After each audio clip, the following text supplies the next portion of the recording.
अस्सलाम वालेकुम स्टूडेंट्स, कैसे हैं आप सब। उम्मीद करती हूँ कि आप सब ठीक ठाक होंगे और खैरियत से होंगे।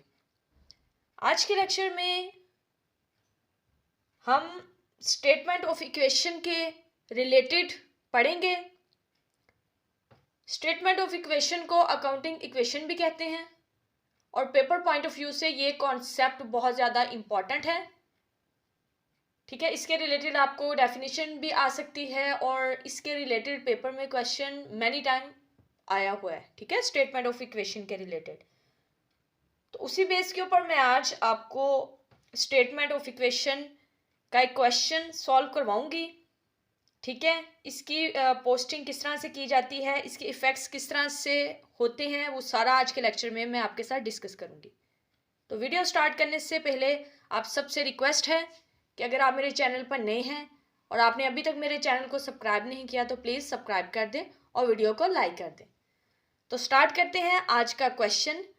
बिस्मिल्लाहिर्रहमानिर्रहीम। Following are the transaction of MS Numan and company. First transaction में वो कहता है स्टार्टेड बिजनेस विद कैश। उसने बिजनेस स्टार्ट किया है पैसों के साथ 50,000, furniture 5,000 and equipment 3,000।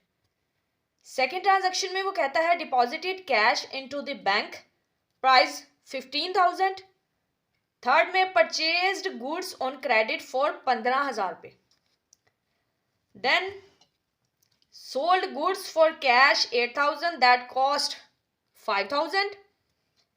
Paid rent of the building 3,000 through cheque. Prepare statement of equation. तो अब हम इसकी एक स्टेटमेंट बनाएंगे।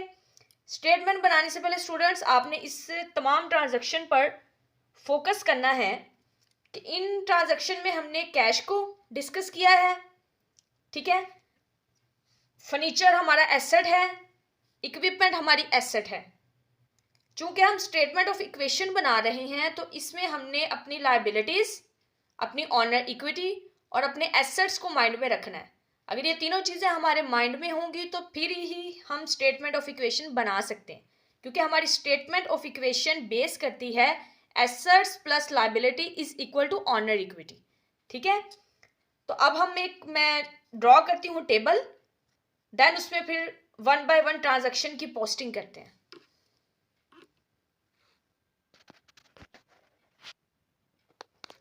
जी तो स्टूडेंट्स, ये मैंने टेबल बना लिया है।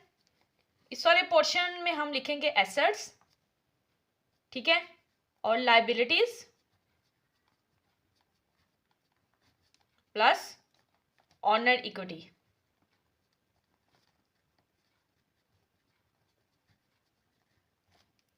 अब एसेट्स में इधर तो हम डेट मेंशन कर देंगे।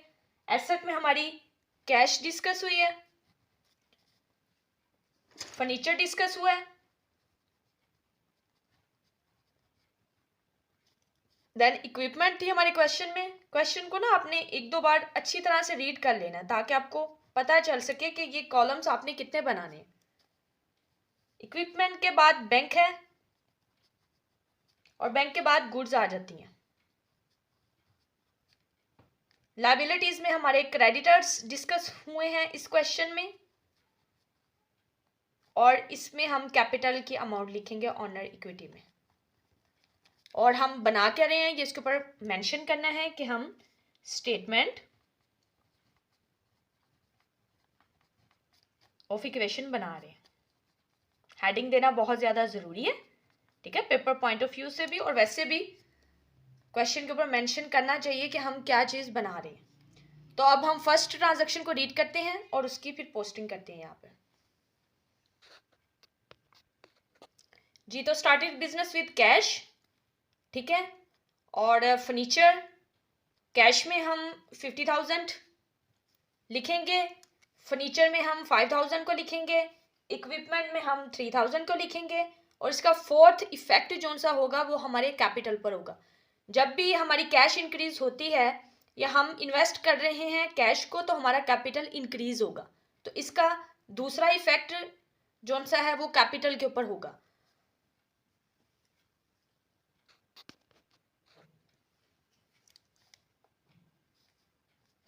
जी तो 50,000 की कैश थी वो लिख दिया, और 1 फर्स्ट ट्रांजैक्शन हम कर रहे हैं। फर्नीचर की अमाउंट कितनी थी?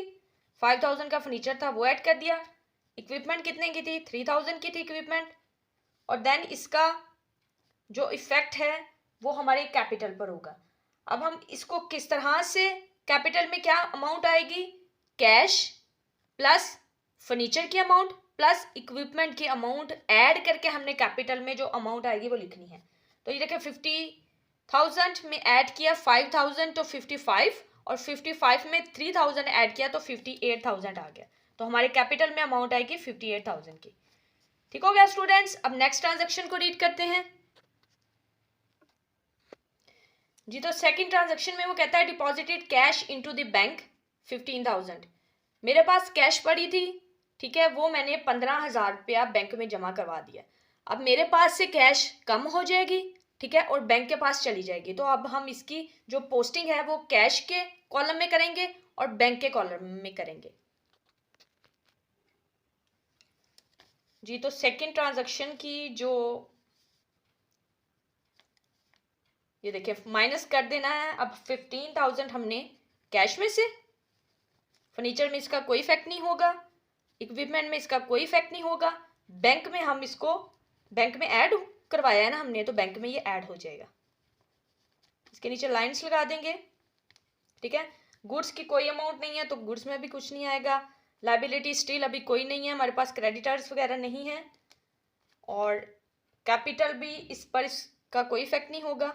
तो ये हमारी फर्स्ट इस तरह से ट्रांजैक्शन कंप्लीट होगी। अब हम इसका बैलेंस निकालेंगे। 15,000 में से माइनस कर देंगे, सॉरी 50,000 में से माइनस कर देंगे 15,000 को, तो ये बैलेंस बच जाएगा 35,000।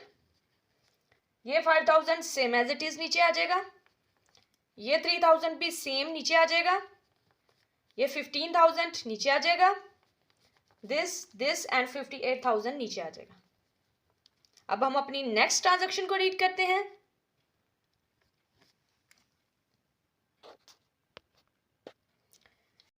जी स्टूडेंट्स। तो अब रीड करते हैं अपनी थर्ड ट्रांजैक्शन को। Purchase goods on credit for price 15,000। चीज़ें हमने परचेज की हैं क्रेडिट के ऊपर 15,000 की। तो जब हम कोई चीज़ परचेज करते हैं तो वो इंक्रीज होती है, गुड्स हमारी इंक्रीज होंगी। और ये हमने अगर कैश पर परचेज की होती तो पैसे दे के हम चीज़ें खरीद लेते, पैसे हमारे कम हो जाते। ये हमारी क्रेडिट परचेजेस हैं, तो इस तरह हमारे क्रेडिटर्स भी इंक्रीज होंगे और हमारी गुड्स भी इंक्रीज होंगी। तो अब हम इसकी पोस्टिंग कर लेते हैं अपनी स्टेटमेंट ऑफ इक्वेशन के अंदर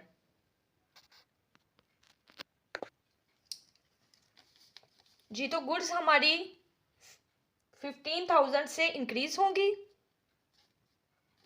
और क्रेडिटर्स भी हमारे 15,000 से इंक्रीज हो जाएंगे, जिनको अभी हमने पैसे देने हैं। कैश पर इसका कोई इफेक्ट नहीं होगा, 35,000 सेम एज इट इज नीचे आ जाएगा।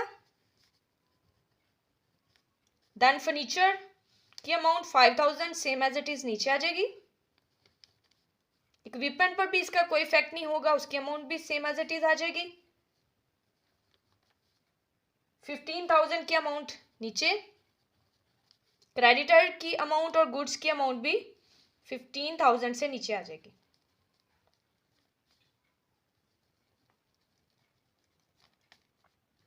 और कैपिटल की अमाउंट 58,000 की वो भी नीचे आ जाएगी। तो स्टूडेंट्स अब हम रीड करते हैं अपनी फोर्थ ट्रांजैक्शन को।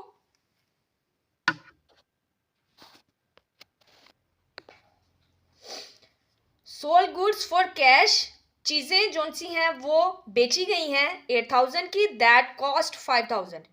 चीजों की कीमत थी 5,000 पे, हमने 8,000 पर बेच दी हैं, हमें 3,000 का प्रॉफिट हुआ है, उसको हम प्रीमियम बोलते हैं। तो जब चीजें हम बेच देंगे तो हमारी गुड्स जो सी हैं वो कम हो जाएंगी। चीजें बेच के हमारे पास क्या आएंगे? हमारे पास पैसे आएंगे, हमारी कैश इंक्रीज हो जाएगी, और इन दोनों का जो डिफरेंस है वो हमारा प्रीमियम, हमारा इंटरेस्ट या हमारा प्रॉफिट कंसीडर होगा। तो अब हम इसकी पोस्टिंग कर लेते हैं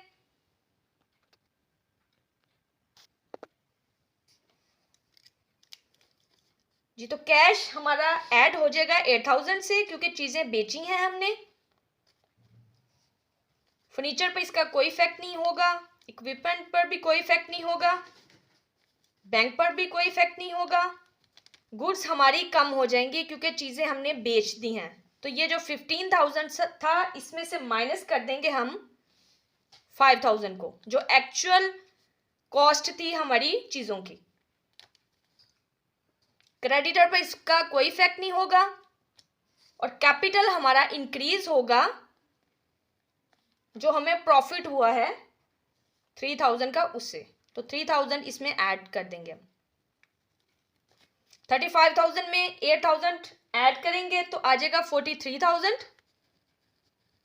5,000 सेम, 3,000 सेम, 15,000 सेम। अब 15,000 में से माइनस करेंगे 5,000 तो ये हमारी अमाउंट आ जाएगी 10,000 की। क्रेडिटर्स की अमाउंट सेम आ जाएगी नीचे। अब 58,000 में ऐड करेंगे 3,000 तो ये हमारा 61,000 बन जाएगा। तो स्टूडेंट्स अब हम अपनी 5th ट्रांजैक्शन को रीड करते हैं।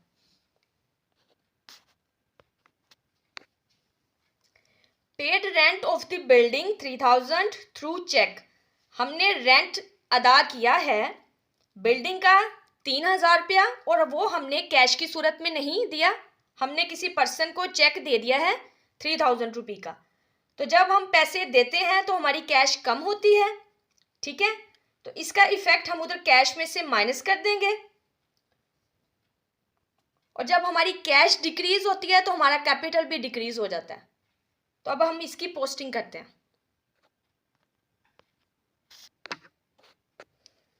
जी, तो हमारे बैंक में जो हमने 15,000 रुपया जमा करवाए थे, हम उसमें से ये 3,000 की पेमेंट कर रहे हैं, तो बैंक से हमारी अमाउंट कम हो जाएगी।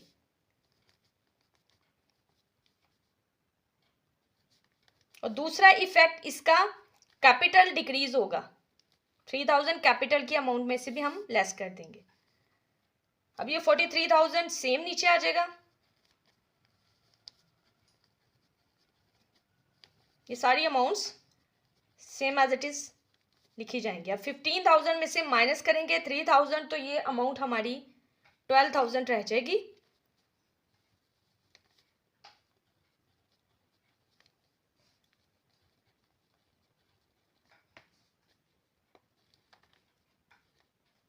और 61,000 में से माइनस करेंगे 3,000 तो ये 58,000 रह जाएगा। तो स्टूडेंट्स हमारा क्वेश्चन यहां पर कंप्लीट हो चुका है। जी स्टूडेंट्स, तो ये हमारे पास इसकी अमाउंट्स निकल आई हैं। अब हमने लायबिलिटीज और ऑनर इक्विटीज की जो अमाउंट है उनको ऐड करना है और देन एसेट्स की जो अमाउंट्स हैं उनको ऐड करना है। तो अब इनके सब टोटल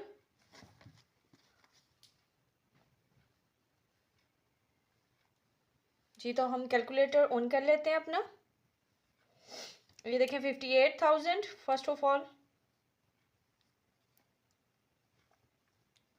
ऐड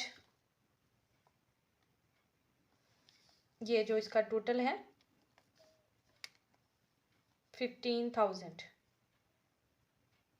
तो हमारे पास जो लायबिलिटीज हैं वो आ गई हैं 73,000, ठीक है। अब हम अपनी एसेट साइड का टोटल कर लेते हैं।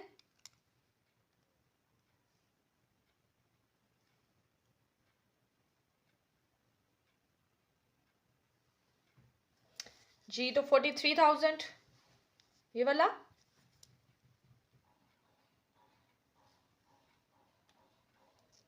देन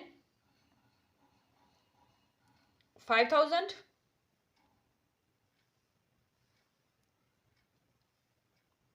then 3,000,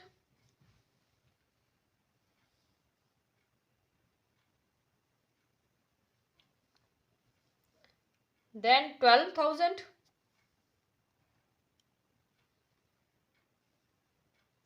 और then 10,000।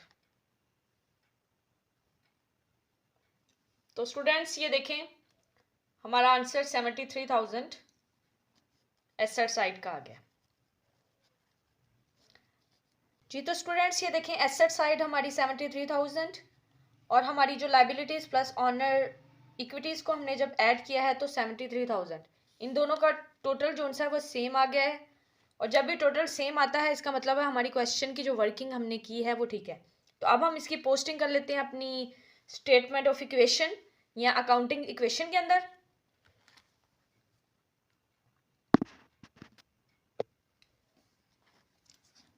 जी तो अकाउंटिंग इक्वेशन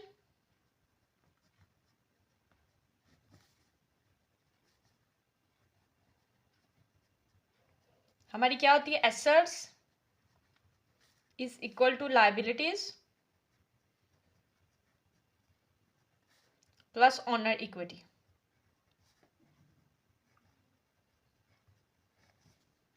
एसेट्स की हम यहाँ पर 73,000 भी लिख सकते हैं और ये सारी अमाउंट्स को इस तरह से ब्रैकेट में भी शो कर सकते हैं।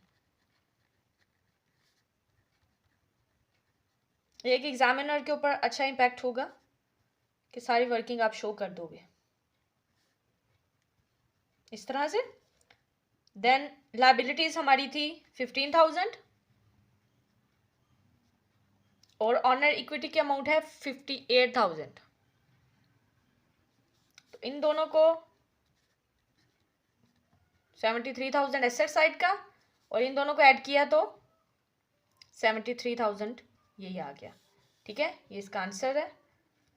तो स्टूडेंट्स आज का लेक्चर हमारा ख़त्म होता है। उम्मीद करती हूँ कि जो स्टेटमेंट ऑफ इक्वेशन का आपको कॉन्सेप्ट दिया गया है वो आपको अच्छे से समझ लग गया होगा। अगर आप कोई मज़ीद चीज़ समझना चाहते हैं तो मुझे कमेंट कर सकते हैं। अपनी दुआओं में याद रखिएगा। अल्लाह पाक आप सबको कामयाब करे। अल्लाह हाफिज़।